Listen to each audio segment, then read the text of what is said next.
A merchant's enraged accusations filled the air, describing inferior products with leakage electricity and demanding a hefty sum of 200,000 as recompense. The merchant, clearly feeling wronged and stunned by the previous night's events, threatened to dismantle the seller's shop if the money wasn't produced within 3 days, dismissing any claims of product faults as merely that business of the vendor. The problem, it seemed, lay with a specific shipment, prompting the vendor to acknowledge the damn profiteer responsible and the urgent need to unload the faulty goods before irreversible damage to their business. The Empress's plea. Meanwhile, within the grandeur of a different realm, Empress Wu Ruoyan of the Great Martial Dynasty knelt, addressing the heavens. Her plea was urgent. An alien invasion had led to the fall of the city gate, placing her 200,000 soldiers and civilians in mortal danger. Feeling helpless, she implored the gods for sustenance and clothing, promising a lifetime of service if her people could be saved from the escalating crisis. Suddenly, a cry of wonder erupted from her attendants. A strange object had appeared, described as weird in color, soft and round, bearing unfamiliar markings. Jelly. Her general Huo, ever cautious, advised against tasting it, citing its unknown origin, despite the Empress's curiosity about its sweet fragrance. He bravely offered to sample it himself, acknowledging the Empress's paramount responsibility. General Huo's subsequent heated reaction and the appearance of a bouncing candy from the gods were noted, attributed by the strategist to a strong wine aroma capable of providing warmth. The Empress, acknowledging its temporary relief, still lamented the lack of clothes for her naked, suffering people. She humbly requested the gods to bestow garments upon her 200,000 citizens. Another peculiar item materialized, a big flower-padded jacket. The Empress and her court rejoiced at the appearance of clothes, deeming it a divine grace. Wu Ruoyan reaffirmed her lifelong dedication to the gods. The new attire was described as exquisitely beautiful, of a fabric never before seen and remarkably comfortable. As the night wore on, the merchant, exhausted from moving things, discovered an empty bowl where junk had been, now filled with an unfamiliar lubricating fluid. Its slipperiness was remarkable. Speculation arose that it was a divine gift for maintaining weapons against freezing in the cold disaster. The Empress's military advisor highlighted the need for food for their 200,000 people.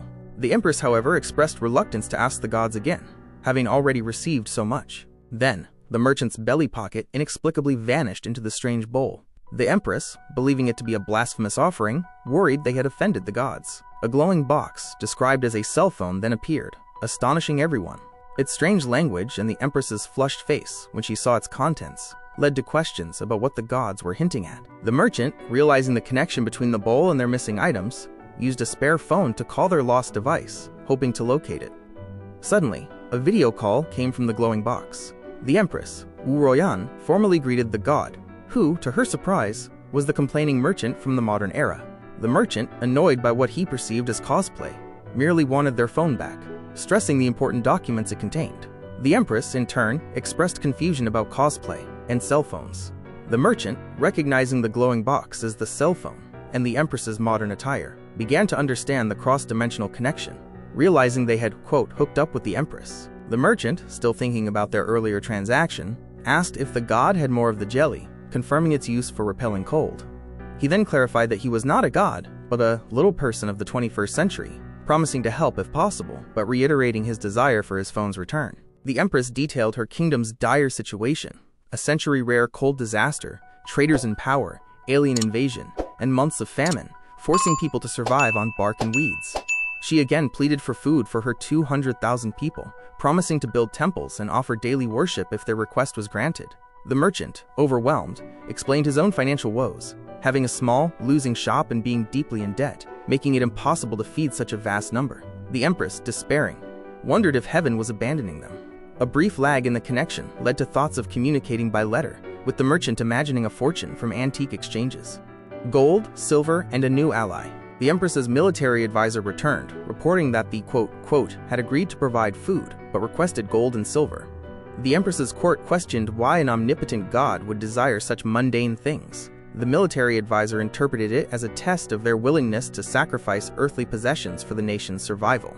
The Empress resolved to open the treasury and sincerely offer gold and silver, much to the modern merchant's delight, who muttered about making a fortune and hooking up with the Empress. The merchant then planned to write a letter to the Empress and sell the antiques through Sister May, a provincial courtesan with extensive contacts. 3 days later, Sister May was roused by the merchant's call. He announced the 200,000 was ready, but dismissed it as minor, having a big business involving tens of millions. Sister May initially expressed skepticism, reminding him of his past inferior product with leakage electricity that had left her legs numb. The merchant, explaining he too was a victim of a supplier, offered an additional 200,000 hard work fee if she introduced him to a reliable antique dealer.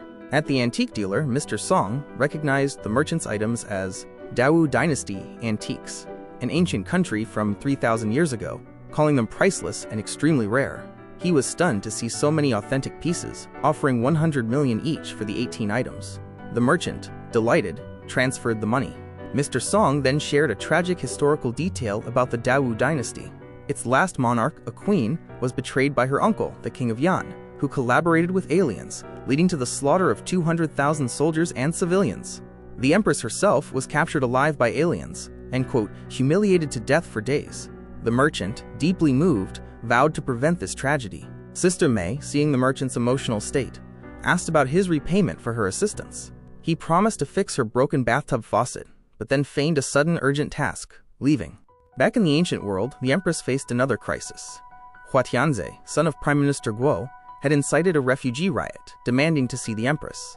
Hua Tianze, backed by his father, questioned the empress's ability to handle the cold disaster and alien siege, openly challenging her authority.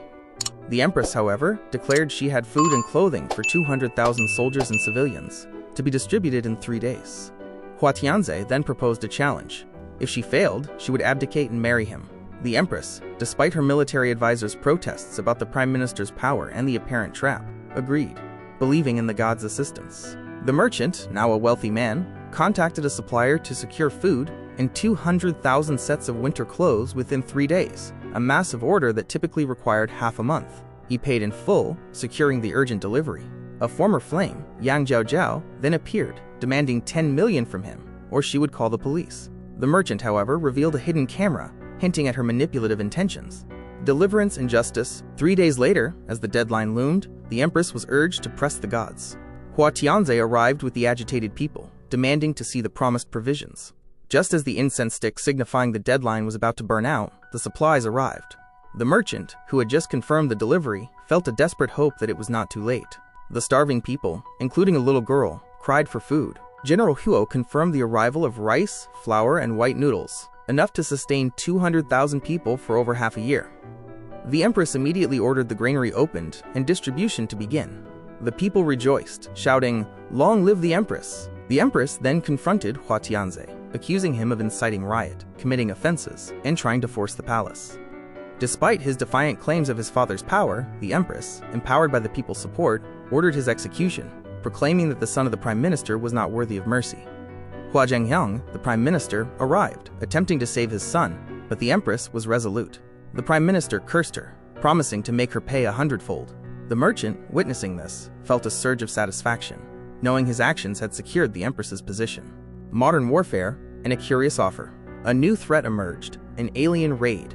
The empress declared that the weapons of the gods would be tested with the alien's blood.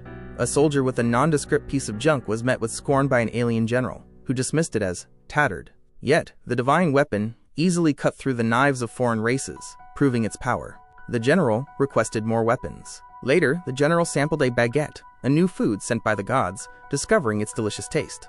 He later noted the empress's recent discomfort and suggested he handle the god's letters. Sister May arrived at the merchant's home, demanding repayment for past debts. The merchant promised to repay her usury after an upcoming antique auction, where he planned to sell more Dao Dynasty antiques to purchase ammunition. Sister May, revealing a skin wound from her abusive husband and his loan sharks, initially refused his money, but then allowed him to promise to pay her debts after the auction. She then informed him of an upcoming antique auction in Jiang province, where his Dao Dynasty antiques could fetch 10 times more than he had already received. At the auction, the merchant encountered his ex-girlfriend Yang Jiaojiao and Chen Yang, who mocked his ability to produce valuable antiques. Chen Yang, boasting about his own priceless empress's phoenix jade, claimed it would overshadow anything the merchant had. The auction began, featuring a jade dragon blue and white vase, 30 million starting bid, sold for 60 million, and a 3-colored sheep from the Tang dynasty, 50 million starting bid. Then came the blood jade bracelet of the Dao dynasty, starting at 100 million and selling for 300 million. Boss Huang, an arms dealer interested in collecting antiques, expressed a desire to acquire all 18 remaining Dao dynasty antiques. The merchant, recognizing boss Huang's interest, agreed to sell them at 300 million each, totaling 5.7 billion. He then subtly hinted at his need for modern high-tech weapons, a conversation boss Huang agreed to continue outside. The clash of jade and a revelation. Chen Yang then presented his prize, the Empress's Phoenix Jade, claiming its value was comparable to the country's jade seal, boasting it would make the merchant's collection seem like junk. The merchant, however, calmly declared Chen Yang's imperial jade a fake, stating that the real one was with him. A master appraiser, Master Bai, was called to verify. Master Bai noted the newness of Chen Yang's jade, despite its appearance, and the historical patina of the merchant's. He performed a Du meets blood phoenix test, which dramatically confirmed the merchant's jade as the authentic Empress Wu Ruoyan's emperor jade from 3,000 years ago. Chen Yang's fake was then dramatically smashed. Boss Huang offered 10 billion, then 20 billion for the real imperial jade. The merchant, however, stated its special meaning prevented him from selling it, offering other Dawu dynasty antiques instead. He then pressed his need for modern high-tech weapons, and boss Huang agreed to discuss it further.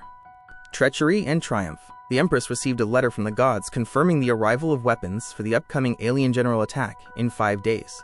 The alien army numbered 600,000, while Dawu had only 200,000, including many old and weak. The Empress knew they needed divine intervention. The Prime Minister, Hua Zhengxiang, was revealed to be in league with the aliens. An alien representative offered a cooperation. The Prime Minister would be king if he helped overthrow the Empress and open the city gates to the alien army. The Prime Minister, seeing this as an opportunity to avenge his son and gain power, agreed to open the imperial capital's gates in 3 days. The merchant, having secured the weapons, also repaid Sister May's debts, affirming it was, quote, worth it. Sister May, touched, expressed her gratitude. He then made an excuse to leave, citing a romantic commitment. News reached the Empress. The King of Yan had opened the imperial capital's gates, letting the aliens in. The general could not stop them. The Empress refused to abandon her people, resolving to fight alongside them. She again implored the gods for help. The power of the gods, the weapons arrived. Barrett, a powerful rifle. The merchant, instructing its use, proclaimed that the alien, though large, would be split in 2 by this modern weapon. The alien general, boasting of his strength, underestimated the Empress. A weapon, described as a reboot, struck, incapacitating the alien. The Empress learned that the gods' weapons were plentiful and powerful enough to destroy 600,000 alien armies. The merchant received another package, containing a whip and a candle. The Empress and her strategist, misunderstanding their purpose, believed them to be, quote, instruments of torture from the gods, meant to extract information from the Prime Minister's captured advisor. They used them, surprisingly, to achieve a comfortable effect, leading the advisor to willingly confess the Prime Minister's treachery, poisoning food, colluding with aliens, and plotting rebellion. The merchant, realizing the misunderstanding, decided to write another letter to clarify the true use of the whip and candle, hoping the Empress wouldn't mistake them for torture tools. The Empress, now fully informed, convened a court meeting, accusing the Prime Minister, Hua Zhengzhong, of heinous crimes, poisoning food, colluding with aliens, and attempting to usurp the throne. The Prime Minister, admitting his guilt, still believed his secret army of 3,000 would save him. However, the Empress revealed that all his rebels had been cleared by the gods' weapons, which possessed silencers to minimize noise. The Prime Minister, stunned and defeated, was dragged away, cursing and revealing that the true power behind the usurpation was the King of Yan, the Empress's uncle. The King of Yan, hearing of the Prime Minister's failure, recognized the divine power aiding the Empress. He resolved to obtain the bronze bowl himself, believing it would grant him access to the gods' power. He then summoned officials and common people, proclaiming that a divine will had abandoned the Empress and chosen him as the new emperor. He produced the bronze bowl as proof. The Empress, however, knew the gods would not support such a traitor. The merchant, seeing this new scheme unfold, sent the Empress a warning, knowing the King of Yan's intention to use itching powder. The King of Yan's downfall. The King of Yan, attempting to demonstrate the gods' will through the bronze bowl, was instead afflicted by an intense itch, along with his son and the surrounding crowd. The Empress, having been warned and leaving with her loyal general, was spared.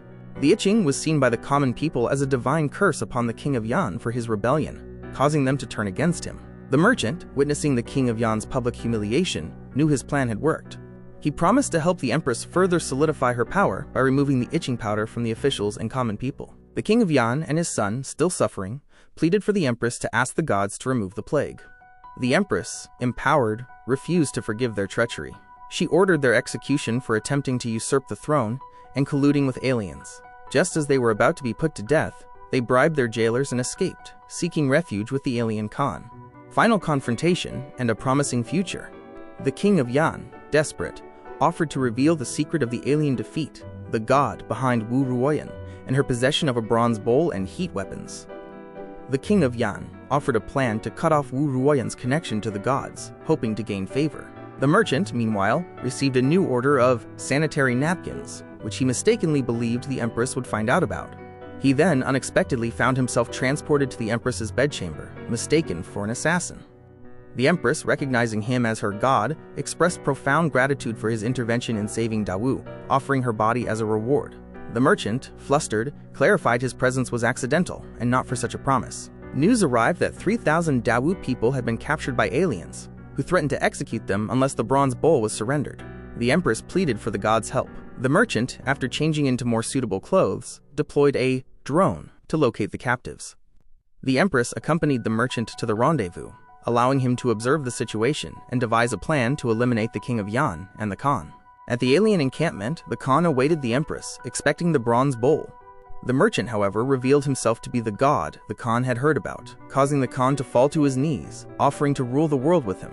The merchant declined, citing his loyalty to the empress. The empress's forces rescued the captured civilians. She then condemned the alien Khan and the treacherous king of Yan for their atrocities, executing them both. Dawu was finally at peace. The empress expressed a desire to travel and asked the god to accompany her. He agreed, their journey promising a future of adventure and shared experiences.